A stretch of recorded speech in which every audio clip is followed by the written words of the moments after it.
From the headquarters of Ramsey Solutions, this is EntreLeadership, where I take calls from leaders like you about what it takes to win at any stage of business and leadership. I'm Dave Ramsey, your host with over 30 years of experience leading in the trenches right alongside you. If you've got a question you want to ask on the show, fill out the form on EntreLeadership.com/ask or call and leave us a voicemail. We'll get back to you and get you on at 844-944-1070. 844-944-1070. Roscoe's with us in Charleston, South Carolina. Hey, Roscoe, how are you? Hello. Hey, I am the operations officer for a 12-person managed service provider and IT company. We did about $1.3 million in revenue last year. And my question is in your experience, how have you defined owner versus CEO roles when those are two different people? Well, in our case, they were one person, but we still kept them very separate. So I did 99% of the operational decisions around here as the CEO, meaning that me and the leadership team would have a problem or an opportunity in the middle of the table. We would wrestle, fight, fuss, argue. Whatever we do, that's how we process stuff around here until we wrestle to the ground the issue.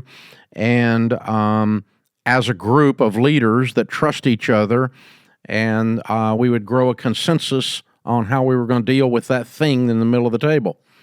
And once we wrestle it enough, the rest of us, some of us are on one side of the table, some of us on the other, and I led the group discussion without manipulation to get to the best answer, not to what I wanted. And that's where we were taking it. And so that's the CEO role. Sometimes the arguments in there would get so forceful, including me, that the leadership team might take a step back. I might have pushed so hard they were back on their heels, and they would say, "Hey, that sounds very forceful and passionate. Are you speaking as the owner and saying this is what we are going to do, or are you just arguing the point?" And 99% of the time, I'm just arguing the point. I generally do not play the trump card, so to speak, of owner and say, you will do what I say because I'm the daddy. Sure. If I may, so the current owner is stepping down as CEO next year, and I am transitioning into the CEO role while he'll maintain ownership. And so that's kind of where I was going to... that means he's operationally out.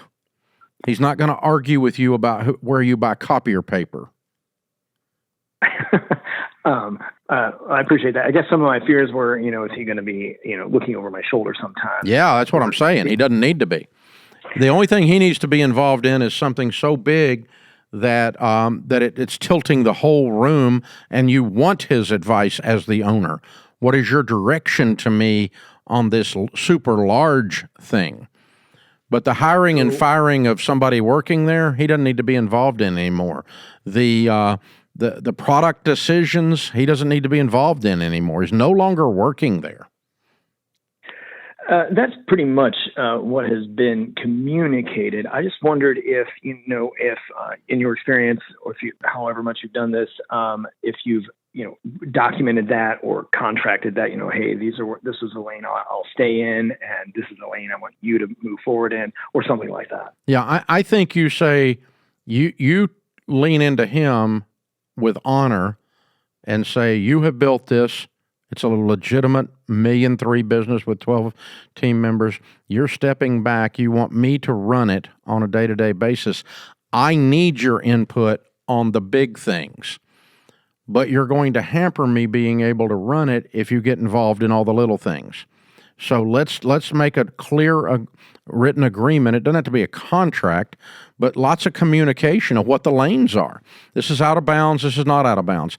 And I want to honor what you think is in bounds or out of bounds. But if you step back, but you don't step back, then you're not stepping back. I appreciate that. Yeah.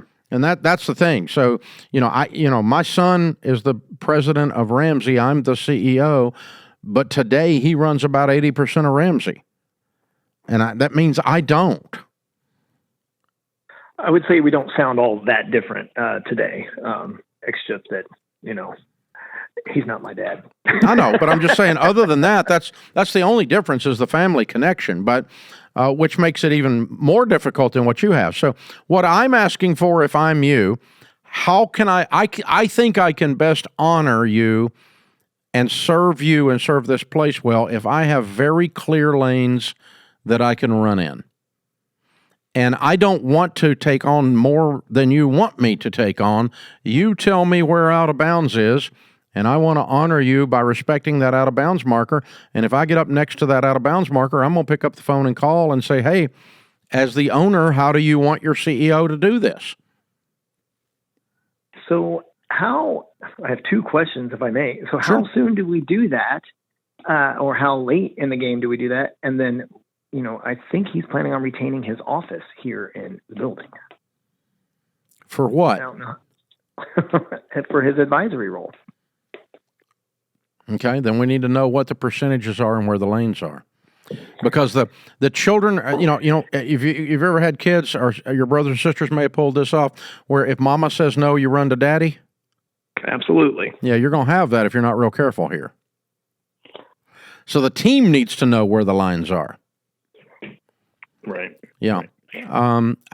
I will keep an office in here when I am no longer the CEO, but only because, not as an owner, but as a Ramsey personality, because I'll still be doing all these shows, because I intend to do those until I don't make sense, which some say has already happened. But anyway, we're going to continue to do that. So, yeah, I think you're going to have just some clear lines for the team to know. Otherwise, they're going to run to daddy and run to mommy and try to play one of you against the other one. And it's a small team. If they don't have real clear things, you guys are just going to have to pretend like he's not here anymore. He still has an office here, but he's really only here for me. The rest of you got no access to him or whatever, but if he wants them to still run in there and tell him stuff on the side, you're not really in a CEO role. You're more of a vice president at that point. And let's just call things what they is. If you're going to stick around and still be running the place, then you're sticking around, still be running the place. I mean, we can give it a name, but if it walks and talks like a duck, it's probably a duck. So, that's what you've got to get into and figure out. But I think you guys the two of you need to spend more time together as to exactly what these boundaries are. And if you'll approach it, I want to honor you. I don't have any desire here to take over. I'm not trying to throw my weight around. I don't have any weight. I'm just trying to say, how can I serve you and how can I honor you? And until I know exactly what my lane is, exactly where the boundaries are, what you don't want me to do, what you are okay with me doing and you're not going to bother me about, then I can run real efficiently and run this place for you as the owner, how you want it run. And but we need to spend some time on that. Y'all need to do an offsite and just sitting with yellow pads and whiteboards and just fill them up. And then gel them down and then talk about it some more and then gel them down. And then the first 2 or 3 months you're doing it, you need to test against that document. Say, are we sticking to this document? Again, it's not a contract. It's just a term sheet in terms of we are communicating what we've agreed about so that I can continue to do what you want me to do. No harder, no easier than that all the way around. And yeah, very clear lanes, very clear roles. All of you out there, guys, you got to have clear lanes. You got to have clear roles. And then we know if we're interfering and that we have to know why we're interfering. Oh, wait a minute. Somebody's being incompetent. Somebody stepped outside of bounds. Oh, okay. But you don't, unless you have an out of bounds marker, you don't know that. I love entrepreneurs. Don't forget, guys, I started my company on a card table myself. So I know what it's like to have people counting on you. Your team, your family, not to mention your customers. And when you're the one signing the paychecks, you can't afford to fly blind. But I'll be honest, early on, one thing that nearly sunk us was wasting time with spreadsheets that didn't add up because business units didn't talk to each other. I finally told my team, just fix it. And they did. We got NetSuite. That was years ago, and we've never looked back. See, NetSuite isn't just for tech giants. It's built for growing businesses like yours. Over 43,000 businesses already run on NetSuite, including a lot that started just like you. And now with built-in AI, NetSuite is helping them even more. It's one system connected to every part of your business for real-time insights, not guesswork. NetSuite AI flags inventory issues, cash flow risks, even supplier delays before they become problems. So you can trust the data, stop wasting time, and make the right decisions faster. Take a free product tour today at netsuite.com/Ramsey. That's netsuite.com/Ramsey. Nick is in New Zealand. Hey, Nick, how are you? Yeah, I'm well, thanks, Dave. How are you? Better than I deserve. How can we help, sir? First, thanks for taking my call. I lead a team of 8 people in an operations department in a business that imports and sells industrial equipment. We have a total of 23 staff, including the owner of the business. My question is, how can I address the long-standing poor timekeeping of a fellow department leader? Their poor timekeeping and attitude towards it create in-house jokes. I attempt to stop the in-house jokes, but I feel like by stopping the in-house jokes, I'm defending the poor timekeeping. What can I do that I haven't already tried, or do I just have to accept the tardiness and the jokes?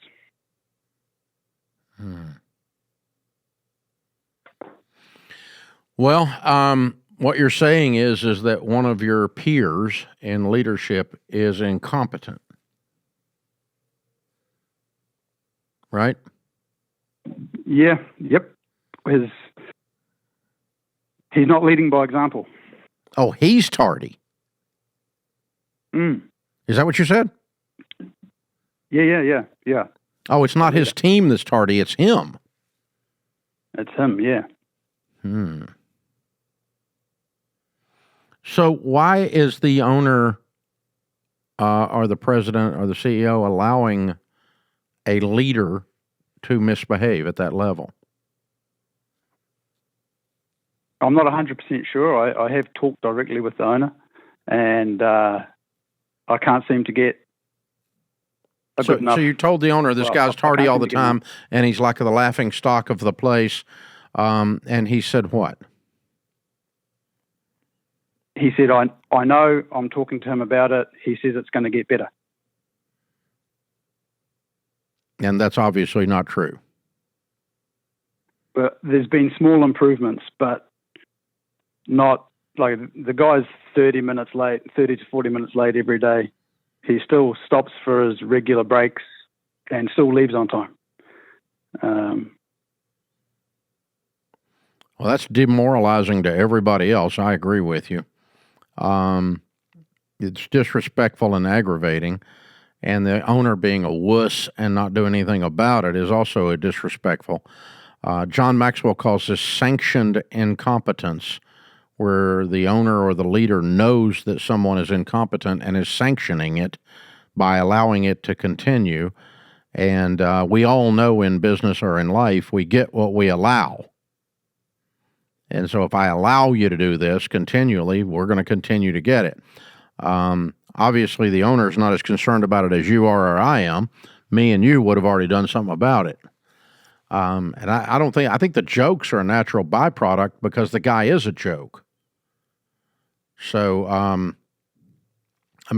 don't know how hard you want to push it. Apparently the owner isn't worried about it enough to do something about it. I'm guessing that they have a close relationship, and that guy that's late has been there a long, long time. Yes, yep, he is a long-standing employee. We're both long-standing employees of the company. Yeah. And so it's a small organization. The jokes are an issue, you know. Yeah. It's something that people talk about. They don't need to be talking about. Yeah. And I don't know what to try next. I was hoping you might have some gold nuggets for me. It starts and ends at the top. So I don't know what to try next. I guess you sit down with the owner and just tell him that and say, hey, the jokes are, this is demoralizing to the team. The fact that you haven't done anything about it, everybody's kind of laughing at all of us and their leaders because they think we're doofuses. And I can't really stop them from doing it because this guy is coming in late. And, as long as we sanction that, as long as he keeps doing that, we really can't enforce anything and stop the jokes, but people don't respect him because of that, and they don't respect the company because of that, because of this continued thing. So how can I help you with that? And ask the leader, how can I help? Because this is what I'm observing, and I'm one of your leaders, and I'm not mad personally at the guy, but this behavior, it's pretty bad. And how can I help you? And do you want help, or do you want me to shut up and leave it alone? I mean, because if you do, then we're going to just keep getting more of what we've always gotten. And just see what your owner says. Yeah, because you're not in a position to fix this, and there's not any persuasive phrase you could just throw around that makes the guy not come in late, other than if you do it again, you don't get to work here. But I can't say. Yeah, you're not in a position to say that. So the owner is, and the owner could lean in and go, but I don't want the owner to turn around blaming it on you either. I want him to have a backbone, have enough courage to deal with this himself. But he hasn't exhibited that so far, so I don't know how to get him, run him over to the local store and pick him up a backbone, but I don't know how to get him to do it. Maybe he just is not concerned about it as much as you and me. It drives me nuts just listening to it. Yeah, if the answer stays the same. Yeah. If the answer stays the same, the product is going to continue to be the same. And then you've got to decide, is that an environment you want to spend your life in? And he's going to end up, because when you demoralize the place, the thoroughbreds don't stick around long term. I mean, I'm not suggesting you jet tomorrow over this, but I am suggesting your frustration level is rising and your owner is getting ready to lose a thoroughbred because he won't deal with a donkey. And so it has forced me to become stronger, more firm as a leader, because it's not just me and that guy that I'm dealing with, it's all the other people watching me and that guy. And they're watching to see what that guy does, and they're watching to see what I do or what one of our leaders does in relation to that guy being late. What are you going to sanction? What's okay here? And behavior is a language. And if you say this is okay, then by not dealing with it, then it's okay. And you're going to have a whole organization that says take it easy, and by God, they mean it. And that is a problem. That's a problem. So, Nick, I'm frustrated with you, brother. The only answer is you and the owner in his office. You might try to confront the other guy, but I don't think the other guy cares. I don't think he's going to turn around because you confronted him in the office with the owner or not, one-on-one. I don't think he cares what anybody thinks. I think he's arrogant. Well, you wouldn't build a house without a blueprint, so why are you trying to scale your business without one? Here's the truth. Without a plan, you're reacting. You're not leading. And if you're always reacting, you can't build the momentum your business needs to grow. That's why we're giving you EntreLeadership Elite's Strategic Planning Template for free. You'll also get the course that shows you how to use it. In under 30 minutes, you'll learn how to define the future you want, your desired future, and build a plan to go towards it, to grow your business so you can get out in front instead of being reactive. No more flying by the seat of your pants. Just to be clear, practical steps that take you from putting out fires to actually growing. Get the strategic planning template for free today, EntreLeadership.com/strategy, or click the link in the show notes.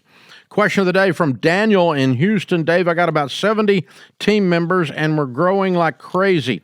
I used to know everyone personally, but now I feel disconnected from the culture. How do you stay engaged as a leader when your company outgrows your direct reach? You don't. I don't even know everyone's name that works here now. There's 1,100 of them. I used to know everyone's name, their spouse's name, and their dog's name. I knew everyone's illness and their freaking birthdays. And it's impossible when there's 1,100. Oh, and by the way, 150 leave every year, and we hire another 175 or 200 with our growth curve. And so just about the time I did get it figured out, they'd screw it up again. So no, you can't keep up. What you can keep up with, and what you do need to do, is to make sure that their immediate leaders, one of your leadership principles is the leader that they are reporting to knows them, knows their spouse, knows their problems, knows their personal things, everything, and is very involved and loving them and caring about their future and wondering how they can grow and how they can do better and correcting them and all of that. That leader needs to have a real pastoral, pastor-like involvement with their team and deeply caring. So what I can do is I can hold my leaders accountable to hold their leaders accountable to create that kind of one-on-one environment. And then I know it's happening, but I don't personally know so-and-so who broke their leg and we're praying for them, okay? I really don't. That's happened, unless I happen to work near them. Actually, a guy that does work here in the booth broke his leg, so they're all in there laughing right now. But I do know him, but that's not what I'm talking about. But I mean, there's people on the other side of the building, I don't know what the flip's going on with them unless it's something major, life-threatening or whatever. And so we worked on this so hard for so long. At one point, we had 512 people, and I had the entire operating board. We made up flashcards with people's names and faces and position. And we'd hold it up with I had their name and their position on the back of the card and their face on the other side. And we memorized everyone's names in the whole company when there was 512 of us. All the operating board did. And that lasted about 4 months. And then there was enough change that we couldn't keep up with it. It's just freaking impossible. I was so distressed, I couldn't stand it. I wanted to keep knowing everybody. I wanted to always do that. And now, I'm standing in line getting a hamburger in our cafe today, and I'm talking to a guy, and he's like, "Hey, good to meet you finally. I hadn't run into you." And I'm like, "Hey, how long you been here?" 7 months.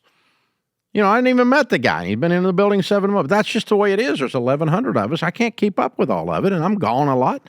And that's, oh well. So but it does kind of break your heart. It is a thing. And the way you handle it and keep the culture to be maintained, a caring culture, a culture of involvement, of engagement with the team, is you make sure that the leaders are doing that. They're direct leaders. And you have to make sure your leaders are leading the direct leaders to do that, however many layers of leadership that you have. But so in my case, I laid it in place as a cultural icon among the leadership team that's how we treat folks.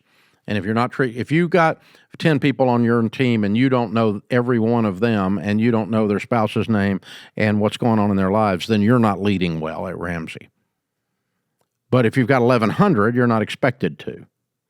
And so, that's the breakdown on that. But the way you stay engaged is you make sure that the leadership layers are fully engaged. And that way you create a culture of caring, a culture of prayer, a culture of direct involvement, of course correction, accountability, encouragement, recognition. All of those things happen at that level of direct relationship.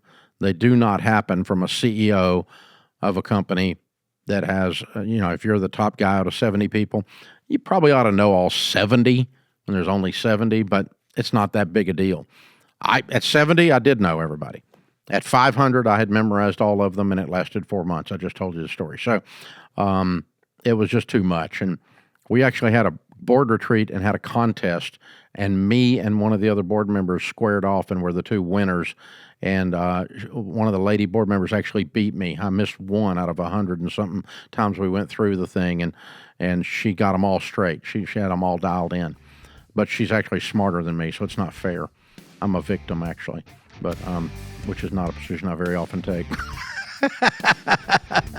So, yeah, you teach people to love. You teach people to love inside the organization, and it is a condition to be a leader here that you love your team and that you know what's going on with your team.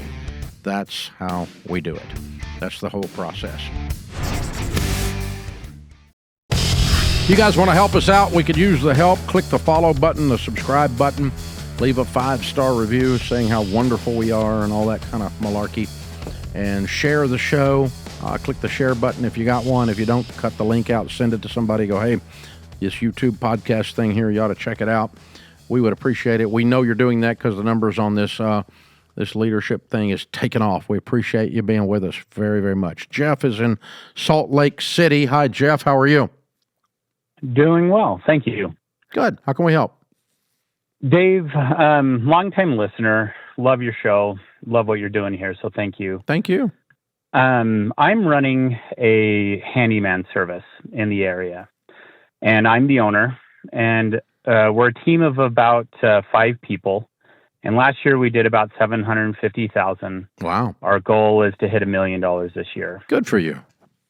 One of the biggest problems that I've been having is hiring people in key positions as I'm growing and watching them fall short and not being able to figure out how to get them to step in their role or to fulfill the obligations that they need, or even managing their time the way that I can, right? Like, I'm in the position that I've done everything, so I know what it takes to get it done, but I can't ever seem to get employees to even operate at half what I can, and wanting to get your opinion on how to manage that. Well, I mean, there would be 2 reasons that they can't operate at that level. One is they don't care enough, and 2 is they don't know how. They're not competent at the level you are. So, for instance, they could do X repair in twice the amount of time you do it, but it's not because they didn't care, not because they weren't working hard, not because they, were slacking off or something. It's just because they weren't as good as you at it. It's not as easy for them. And so that's just a competency thing that should increase over time. I can't really fix somebody that doesn't care except giving them like 1 or 2 opportunities to care, and then I'll let them work somewhere else. Okay. And what I'm doing there is I'm hiring for that. I'm hiring for both the talent, the technical talent, but I'm also hiring for the passion. And so working for us means you work really, really hard, you work really fast, and you're really kind to the customer. You're clean. You clean up after yourself, before yourself, and during yourself. And so this is how we expect. And, you may not want to do that. If you don't, this is a good time to figure it out, because if you want to work here, this is how we're going to do it. We're going to really be at it. We go for touchdowns here. We don't go for field goals. Okay. And that's the interviewing process. I have found myself back when I had 5 or 6 people, it's a long time ago, but I do remember it, feeling like I had to talk them into coming to work with us. Yeah. No kidding. Oh, okay. Good. I read your mail. Okay, good. So, yeah, I remember that. I need the help, and it looks like you're a cool guy. And so then I spend my time like trying to talk you into doing something. And I've never talked anybody into being a good employee, being a good team member. They already came loaded with that. And it's like somebody said, how do you motivate your people? I don't. I hire motivated people.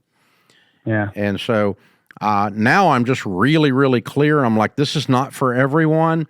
And it's going to be painful for you and painful for me if we don't decide on the front end that it's not for you. And so let's figure it out. If you want to do this, this is what it looks like. And gosh, I'd love to have some help. I need some help. That's why I'm talking to you. But I also don't want to go through the pain of somebody that I'm not aligned with on the value system. And this is what it works. This is how it works. This is who we are. We work really, really hard. We care deeply about the customer. Everything's clean. I'm clean, and it's fast. And we get our work done. And we're not trying to see how little work we can do. And we're going to see how much work we can do. And I want to reward you. I want to partner up with you. If we all make a lot of money, I'm going to share some of it with you. I'm not trying to do that. But, if you're looking for a job to mail it in, I'm not your guy. How do you know if you have more a higher expectation than what is realistic? Like, because the thing I've been, again, fighting with is like, no, I've been able to do your job while doing this other job at the same time, and you can't even keep up with this. Like, at what point do you feel like, the person just can't do it, or I just have too many expectations for it? I think that was a bad hire. Your expectation is that they can do something similar to your speed within a reasonable period of time. Now, if what's one of your top repairs that you do as a handyman? That's the hard thing about a handyman is a handyman has to be skilled enough to do a lot of different things. But I mean, let's say something that occurs often. Just give me an example. Base and case. Doing base molding in a home and door casing. It's the finished trim. Okay, so a little bit of trim work. Okay. Yeah. All right, and so trim work is a bit of an art form. It's not a hatchet job, and so it is slow for someone that's not done a bunch of trim work. So I would say, if you've not done a bunch of trim work and you get some trim work, you can expect them to be slow a few times. But if they're slow because they're learning and they're getting faster, that's okay. That is unrealistic for them to be caught up with you if they're not a trim carpenter. Okay, you've done a bunch of trim work, and trim work is, let me tell you, measure 3 times and cut once, baby, Right. and the rule, and other people know the rule, but they don't live that rule. You try to do trim work fast, you get to do it 3 times if you're not good at it. Right? Right. And so, because the trim carpenters are the artists in the building. So anyway, that's a good example. So what I'm thinking about if I'm you there is I'm going to say, okay, how much trim work have you done? Not a lot, but I like it and I'd like to learn. Well, you can expect that person to be half the speed of you initially, but in a year they ought to be about, 80% of you.